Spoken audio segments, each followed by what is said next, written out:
as cheesy as it sounds, I walked out on my deck, I looked up at the sky, and I said, this is what I want my life to look like. And I just outlined what I wanted my life to look like, which was I wanted to be able to work from anywhere. I wanted to work with words. I wanted to work with people who were energized about writing.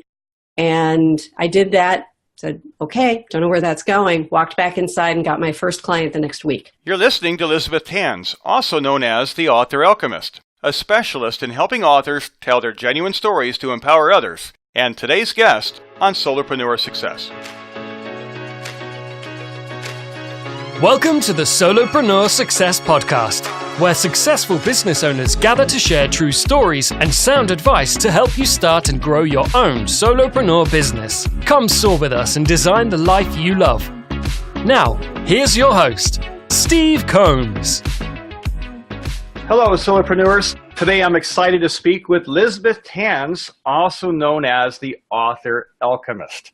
That's because as a book ghostwriter, a coach, and editor, Liz's superpower is identifying the emotional source of her clients' stories. And she turns them into powerful stories of hope, resiliency, and love as books in the self-help, self-improvement, and self-growth genres. Today, Liz will share her story of how she made the transition from corporate sales to successful solopreneur.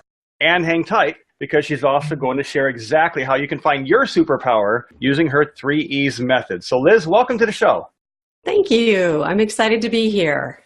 Well, Liz, you did tell me before the show that you used to be a corporate sales exec. What was it that made you pursue the freelance life? Extreme burnout. I was working way too many hours a week. I was traveling a lot and ended up becoming suicidal. So wow. It sounds dramatic, but it was becoming quit or die. And I decided to quit.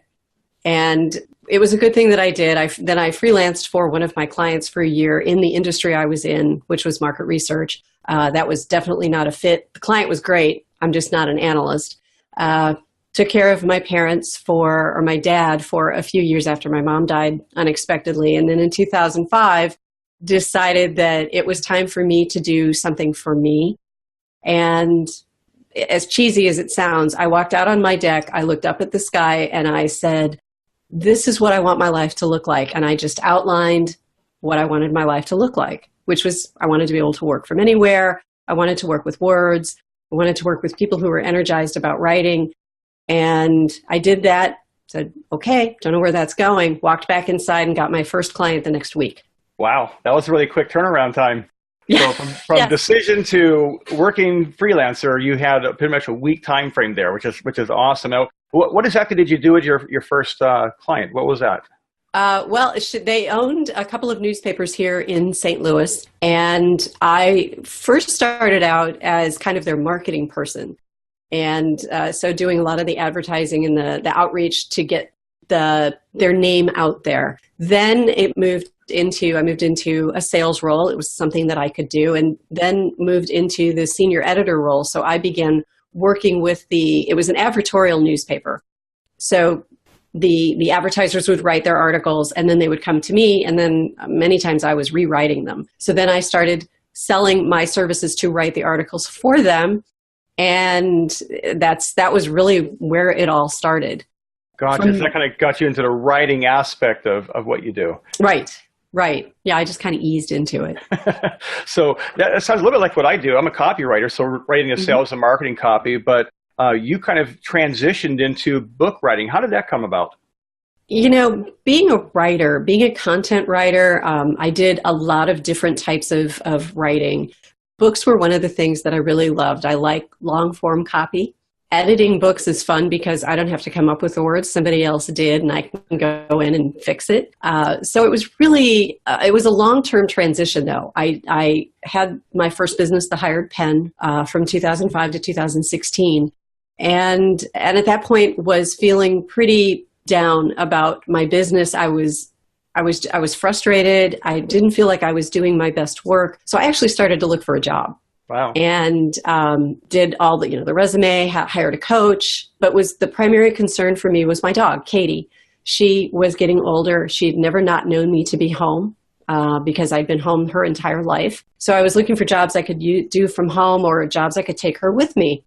And then she suddenly died.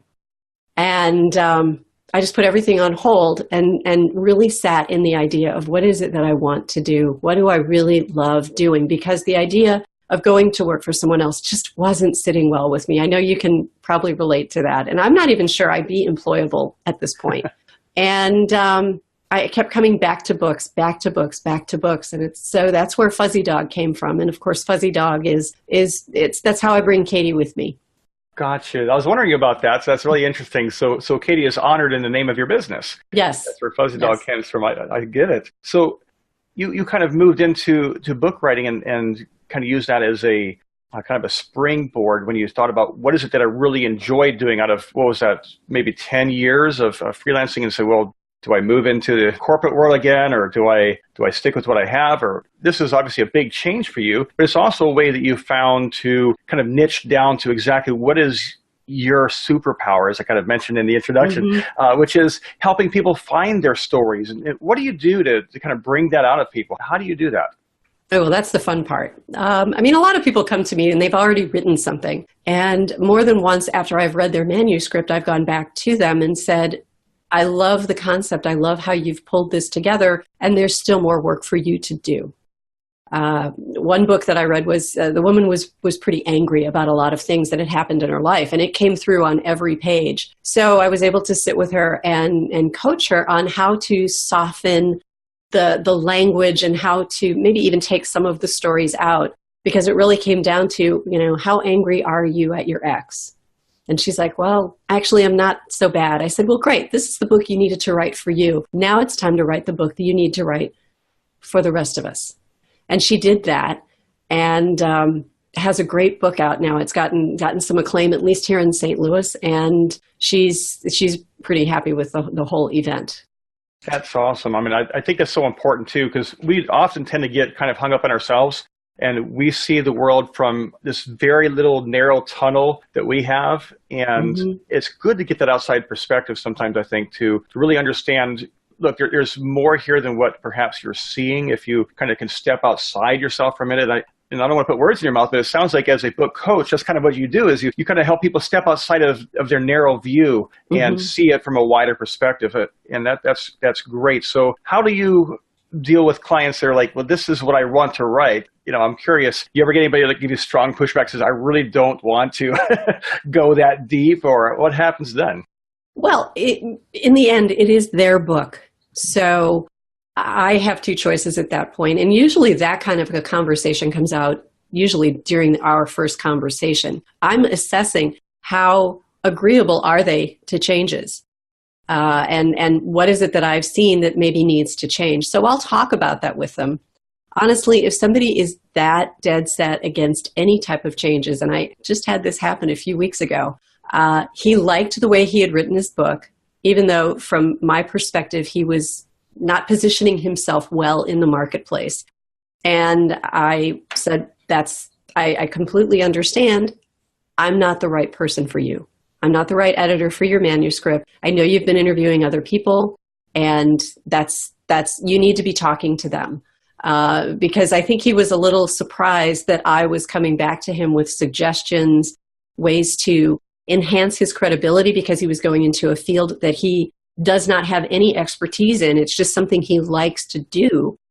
And he's written 3 books on different topics within it's in the finance industry.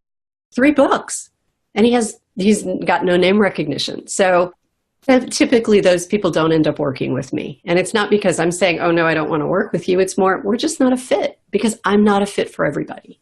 Yes, and that's such an important point. And solopreneurs, please listen to this. You really need to make sure that when you work with a client, and I've seen this in my own business, you need to make sure there's a good fit there. You need to be comfortable working with them. Now, sure, when I first started, it would work with whoever would give me the paycheck, right? And I'm sure some folks are just getting started. That's what you do. But you want to work with the people that you love working with them and they love working with you. And you have that match. It makes such a huge difference in the quality of the work that comes out and your enjoyment of what you actually do. If you're looking to become a solopreneur, or you are one and you're just not satisfied, perhaps it's the clients that you're allowing to work with you. And I love what Liz just said here. make sure that you interview your clients, especially for long-term projects or big projects. Make sure that it's something that will be a good fit for your business and for your personality and their personality, because you're not doing them any favors if you're working with somebody who you're not really a good fit for. So make sure you consider that when you're taking on clients. Now, Liz, you kind of found your superpower, as you talked about, and that's bringing out those stories from the authors that are a good fit for you. What is it that kind of people get stuck on the most as an author, as a writer? Where do you find people, they kind of have a sticking place where they may say, I'm not sure how to move forward past this or how to get to the next step or level of what I'm trying to accomplish with my book? What do you find are typical challenges with your clients? Obviously, it will vary, but for some people, it's just getting started, just writing those first words. And I'm guilty of this because, I have stories I'd like to write, and I'll write something and go, ugh, that's terrible. But that really is what it comes down to. You simply must start. And it can be not great. That doesn't matter. You're starting. The other thing is, especially when people are telling their personal stories, I've noticed a tendency, and I think perhaps this is because of social media, because of the internet. People tend to kind of throw up on the reader. They tell them everything, every gory detail about themselves, as if they're almost saying, don't like me. This all happened to me and I'm a horrible person. And, because I'm in the self-help arena, that I can see why they would do that, but it isn't helpful. The things that people need to know about you are the things that you were able to overcome and the things that you were able to move beyond. And yes, there are horrible things that happen to you, and we need to probably understand that backstory, but not in such detail that people are going, ooh, or they feel like voyeurs in your life. That's unless that really is the focus of your book, that's really not appropriate, and it's not going to serve you very well. The other place people get stuck is the keeping going, because writing a book is a longer process. It's not like a 500-word article, which a lot of people struggle to write. So what I talk with authors about, especially if they're writing their own book, is we break it down into chunks so that they're not looking at this 200-page book that they're going to be writing, and which is, frankly, today a very long book. But instead, books are broken down into chapters. Well, within those chapters, you have stories, you have segments. So if you segment each chapter, suddenly now you're just writing a bunch of segments. Now you're writing a bunch of 500-word articles, if you want to look at it that way. And that makes the process more simple. So if an author can say, okay, well, I'm going to sit down today, I'm going to write this segment, and that's just this little bit, and they get it done, it's like, oh, well, I did it. Well, do I want to do another one? And of course, they're free to do that. So it makes the book writing process less onerous, less daunting, and I'd like to think more fun. Yeah, that's awesome, and it just takes away the overwhelm. And I started a book manuscript several years ago, 70% complete, languishing on the hard drive. That's a promise that was coming years ago. Never got done. And it was one of those things, so I said, you know what, I do need to put this on the back burner because I really wasn't in a place to finish it. But there's a new book manuscript I'm working on right now, and I recognize exactly what you said about breaking those segments down, and that has been so tremendously helpful for me in writing this new manuscript, and I'm excited to have determined that's the way to get it done. And I love that you shared that with our listeners, because that is definitely the way to make a book seem like it's actually doable and not something that you have to feel overwhelmed by this huge chunk of work. No, you just break down one step at a time. And it's like, the old story of the elephant. How do you eat it? Well, I'm not going to eat an elephant, but if I would, it would be one bite at a time, right? And I'm curious, Liz, I'm going to kind of shift the conversation a little bit. And for you personally, you've recently, I think this is about 3 years ago, that you've narrowed down your focus, say, this is exactly what I want to focus on with my business. And of course, you've got a lot of experience prior to that. But where are you today? What is the next step for you in your business? I mean, we always want to grow as a business, it seems like. What's next for you? Your timing is so perfect, Steve, because I just had this conversation with my coach yesterday. Being a solopreneur is fun, but we all share the same limitation of time. And I can only edit so many books a year. I can only ghostwrite so many books a year without going crazy and not having a life. Sure. I want to, after working 80-hour weeks in corporate America, I am determined to have a life and not kill myself in my own business. So for me, my next step is really bringing in other people to create more of an agency model. And this ties in very well with something I've been passionate about since 2005. And I'm going to guess you've run into this too, Steve, is that writers and editors are seen as commodities in many ways by the internet community.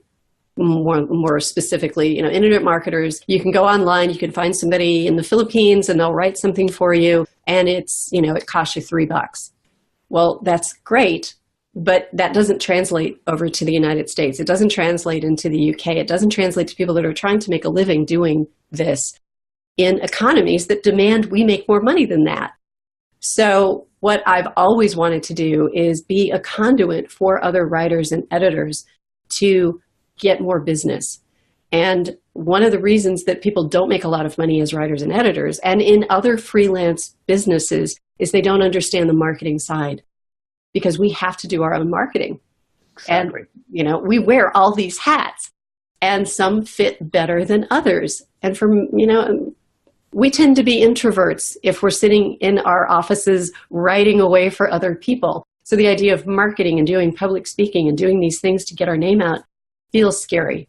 So as I mentioned, my goal is to really create more of an agency model where I can vet editors and writers and be able to bring people in, bring clients in, and then turn them over if it's not something that I'm going to be doing. Because really what I would like to be doing is more of the coaching of the authors and helping the individual authors get done what they need done, but do that also in a group setting. So it's kind of a twofold thing. And over the course of this coming summer, I'm going to be doing a great deal of work to really shore up the coaching side of my business and to develop that agency model and then come out with a bang, probably in early fall. Oh, that's exciting. That's a tremendously exciting way to move into the next level without having to put burden of all the work on yourself. Mm-hmm. and to still find a way to kind of expand. And I think that's important. Just because we're solopreneurs doesn't mean we have to be alone. And I think that is something that we tend to forget as we're typing away. I work in my home bedroom office, and you kind of get stuck in here. And that's why it's sometimes good to get outside of ourselves and to communicate and to network and to consider the fact that, yes, there's other people in the world who we can work with. Just because it's our own business and we don't have an employee doesn't mean that we can't make those connections. And I think that's so important to have connections like that. Now, earlier in our podcast, we certainly mentioned about the 3 E's method, about how to find your superpower. Now, you found yours, Liz. I'd love to share with our audience how our listeners can find their superpower. And you mind sharing that method with our audience? Oh, not at all. Actually, rebrand alert. It's called the Empower Method now. Empower Method. Okay. And it involves emotion, exposure, and evolution. So what those 3 E's are is the first step is emotion.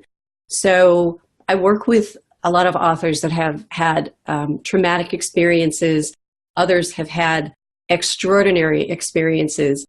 And the emotion piece of it is, especially on the trauma side, is it's very easy to fall into the abyss of the emotion. And when I mentioned earlier about somebody providing way too much information, that's really where that comes from, is because you can get lost in your story and, oh, this happened to me, and then this happened, and then this happened, and suddenly you're spiraling downward in a way that's not healthy for you, and it's not necessarily going to make a great book. So when I'm working with clients with that, we really do go into some of the depth of that emotion. And so for your listeners, what I want them to consider is, how far can you think through your experience before it becomes overwhelming? And that's where your stopping point is for your story. When it gets to a point where you're feeling as if you're going to burst into tears, or and really this applies more for these trauma stories, or you're going to be in a funk or a depression because you're thinking about this. The first thing I'm going to recommend is, if you don't have a therapist, find one, because there's great value in working through these things so that you can share your experiences in a way that will be helpful. So being able to leverage that emotion, but not being so lost in it. And so there are the one way is what I just mentioned of how can you get to that edge without falling off. Another is really becoming clear about how much of that story do you really want to share with other people. Because while you may feel that you need to share the whole thing, you really don't. So that's where the exposure piece comes in. So as you're thinking about the myriad stories that you have, at what point do you kind of get a gut feel like I cannot share that? Well, if your gut is telling you that, then that's not something you should be sharing. Even if it seems like it's integral to your story, there are ways to write around it so that you don't have to share something that's so deeply personal. I can, from my own life, I can share having had some experiences that were in my youth that were really traumatic that I actually didn't remember until I was older. If I was going to share those, I would never share the actual events, but I can talk around them so that people go, oh, I get it. I get what you're talking about. But then as we age into our experiences and our sharing, there's that evolution piece of it. So be aware that where you are right now may not be where you'll be even in 6 months. Because the great thing about being human is that we incorporate and we begin to slough off the ugly pieces and we begin to bloom more because we are sharing. So your story may evolve over time where you become more comfortable saying, okay, well, this happened too. But you, again, won't fall into the emotion. You'll be comfortable exposing yourself. And now you can share even more. Does that make sense? Yeah, it makes sense for the emotion. That kind of gets down to your core of what drives you and what kind of brought you to where you are today. How would you recommend somebody take an emotional base of where they're at today with their life and translate that into like a solopreneur type of superpower or a book writing superpower? How do they use those emotions to help them to, I guess what I'm trying to say is, how do they bring that into something to help someone else? Great question. One of the things that you want to consider if you're thinking of starting a business or writing a book, you do have to consider how can that experience or those experiences help someone else. So, for me, it seems easy if it's a book, then you're writing about what that is and how it's changed your life and how you've been able to move forward and how you've been able to overcome. If you're wanting to start a business with that type of with a background in something traumatic, well, can you tie that business into that experience, or can you take that experience of overcoming and use that as your emotional bedrock of starting something new?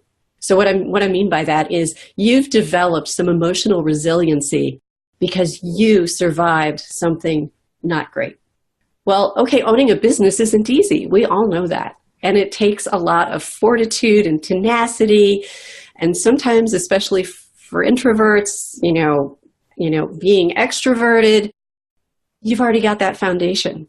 If you've done the work, if you've done that emotional work, you're much better suited to start your own business and have a path towards success than somebody who hasn't done that type of work. So that's where I would use that emotional piece of it.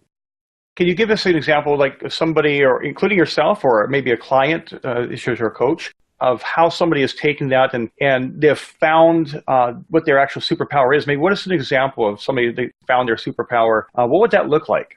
One of my authors was she was a reluctant devotee to God. She was not religious. She had no interest in being in any religion. She was living her life. It was a pretty hedonistic lifestyle. She was having a blast, but tripped up pretty majorly in ways that were eye-opening for her. Through the grace of life, and you could say the grace of God, she met her current husband, who was a man of God, who was very willing to help her along the path without pushing her along the path. Where she is today, she wrote a book about her conversations with God. She's starting her own ministry. and is creating her own platform to share her experience of God. She's been to Africa a number of times to do good works there, to help lift people up out of poverty. And so she's moved from a place where you would say, oh, well, she's not being very productive in her life, to a place where she serves God and is doing amazingly well and is incredibly happy. That's awesome. And it's funny because what I've found is by serving others, you really are happier. If you're always self-focused, it's hard to really find happiness. Happiness is found in serving. And that's a great story. I love that. And by finding a purpose, that's really what a superpower is. It's finding what is your purpose in life. What is it that drives you? What is your God-given talent that maybe it needs to be developed? Maybe it's hidden, but sometimes you have to, as Liz said, you have to dig into those emotional underlying core of who you are and dig it out and polish it up and say, hey, this is who I am, and this is how I can make a difference in the world. And I love how you shared that story of taking someone who may be a bit rough around the edges, but yet here we have someone now who is making a real difference in the world, and that's awesome. Liz, this has been a wonderful conversation, and I know there's so much more we can share. I'd love to bring you on again another time, but we do have to get wrapping up. I would like to ask you, where can our listeners connect with you so they can learn more about you and perhaps even work with you if they're working on a book, for example?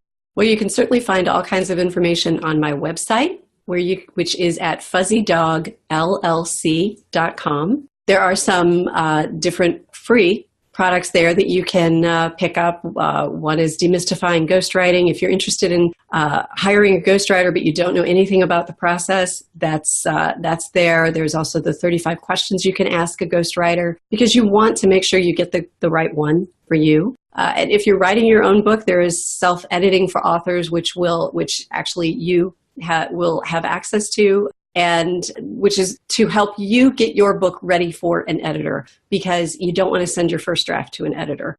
And I'm also on social media under Fuzzy Dog, sometimes Fuzzy Dog LLC. So I'm on Twitter, Instagram, Facebook, LinkedIn, under my name, Lisbeth Tanz. I'm kind of everywhere.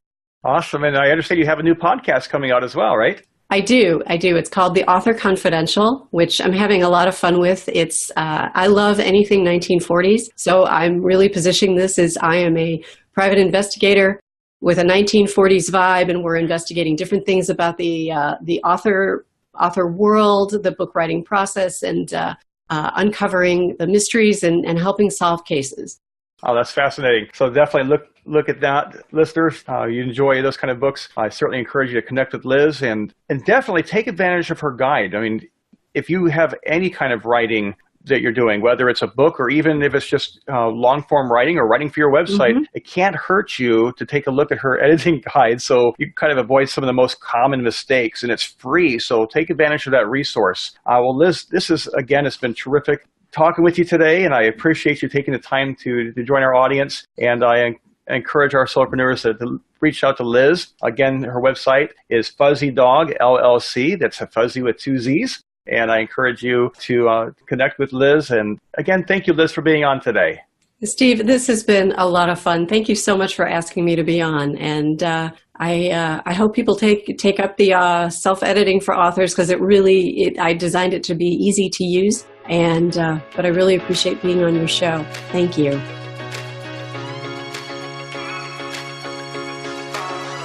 Thank you for listening to the Solopreneur Success Podcast. We hope you discovered valuable advice on how to start and grow your own successful solopreneur business.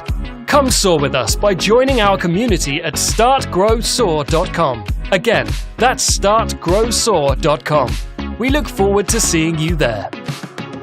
Hey, it's Steve Combs again. You can find all the links and show notes from this episode at startgrowsoar.com/002. If you found value in today's episode, be sure to click subscribe and leave a rating so others can find the show too.